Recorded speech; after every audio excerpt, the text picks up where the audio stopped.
सबसे बड़ा एक अहम मसला है, लोग ये समझते हैं कि अगर हम ये फैक्ट्री लगाते हैं, छोटी फैक्ट्री लगाते हैं, तो मार्केट में तो बड़े बड़े ब्रांड पड़े हैं, तो हमारी प्रोडक्ट कैसे सेल होगी। लोग ये समझते हैं कि जो प्रोडक्ट मल्टीनेशनल कंपनी की है बस वही ब्रांड है। ऐसा कुछ नहीं होता। एक तो ये तरीका है, जिसको भी सोशल मीडिया का नहीं पता या उस तरीके से हो सकता है हमारी प्रोडक्ट उस तरह जिस तरह से मार्केटिंग होनी चाहिए नहीं होती, तो हमें कुछ ना कुछ छोटे टूल सोचने होते हैं जो बिल्कुल हटके सोचने होते हैं। ठीक है, फर्ज करें आपने फैक्ट्री लगाई साबुन की, आप जिस एरिया में मार्केट करते हैं उसी एरिया के अंदर एक बड़ा सा लोहे का या कोई लकड़ी का या किसी भी चीज का, चाहे उसके अंदर आप कपड़े का बनवा लें, उसके अंदर फोम भर दें, सारा वो भर के एक बड़ा सारा साबुन बना के लटका देते हैं। ठीक है, जो पूरे पेशावर में कहीं पे भी नहीं होगा, लेकिन वहां से जो भी गुजरेगा इसकी नजर में ये आएगा, इस पे खर्चा कोई 10,000 का आ जाएगा। इस तरह के कोई छोटे मोटे टूल आपको सोचने होते हैं जो मार्केटिंग हो जाए, उस इलाके में हर गुजरने वाले को वो चीज नजर आए। ठीक है, तो जब वो लोगों को नजर आना शुरू हो जाएगी, लोगों के माइंड तक पहुंचेगी, तो वो प्रोडक्ट आपकी ब्रांड बनना शुरू हो जाती है। सबसे बड़ा एक अहम मसला है, लोग ये समझते हैं कि अगर हम ये फैक्ट्री लगाते हैं, छोटी फैक्ट्री लगाते हैं, तो मार्केट में तो बड़े बड़े ब्रांड पड़े हैं, तो हमारी प्रोडक्ट कैसे सेल होगी। तो बेसिकली ब्रांड क्या होता है, लोग ये समझते हैं कि जो प्रोडक्ट मल्टीनेशनल कंपनी की है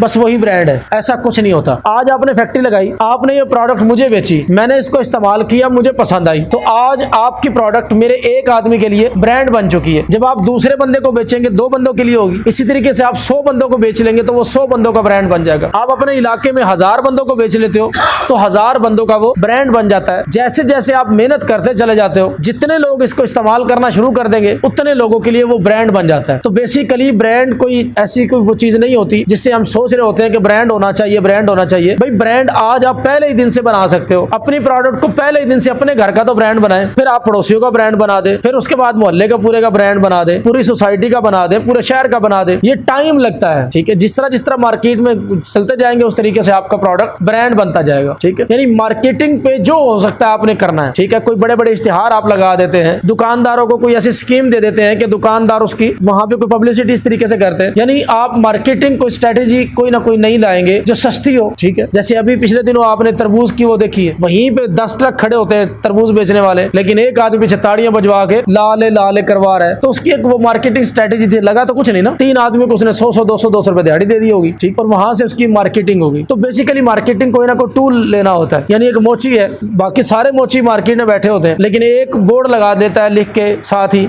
जख्मी जूतों का अस्पताल। अब जो भी साथ से गुजरता है वो जख्मी जूतों का अस्पताल सिर्फ उसी के पास लिखा हुआ है, तो हर आदमी के पास दिमाग में ये चीज आ जाती है कि यार ये मोची कोई काम का है। ठीक है, या यहाँ पे एक मोची बैठा है। तो ये चीजें होती है, अपनी मार्केटिंग स्ट्रेटेजी कोई ना कोई ऐसी लेके आनी होती है, करनी होती है, जिससे आपकी प्रोडक्ट लोगों को ज़हनों तक पहुंचे। उसके बाद सेल की बात आती है, तो सेल हम मार्केट में लोकली सेल करते हैं। ठीक है, कोई जरूरत नहीं होती कि आप शुरू में ही डिस्ट्रीब्यूटर या होलसेलर उनके पास जाए। अगर उनके पास आप चले भी जाते हैं तो हो सकता है वो आपके प्रोडक्ट लेके तो बड़ी खुशी से रख लेंगे, लेकिन बेचे ना। क्यों नहीं बेचेंगे? बेचेंगे इसलिए नहीं क्योंकि उनकी पहले से, फर्ज करो अगर ये हम साबुन की बात करते हैं, पहले उनकी रोजाना की हो सकता है 10,000 साबुन सेल होती है। ठीक है, अब वो नहीं चाहता कि मेरी 10,000 साबुन की सेल कम हो। ठीक है, वो आपसे जब आप जाते हैं उसको पता लगता है कि भाई ने फैक्ट्री लगा ली है, तो वो क्या करता है आपसे 10 कार्टन 20 कार्टन लेके रख लेता है। ठीक है, इसलिए लेके रख लेता है कि आप कहीं नीचे मार्केट में ना चले जाओ। अगर नीचे मार्केट में चले गए और उन्होंने आपसे प्रोडक्ट खरीद ली तो उसका नुकसान है। ठीक है, इसलिए वो आपसे डिस्ट्रीब्यूशन ले लेगा, हो सकता है सेल ना करे।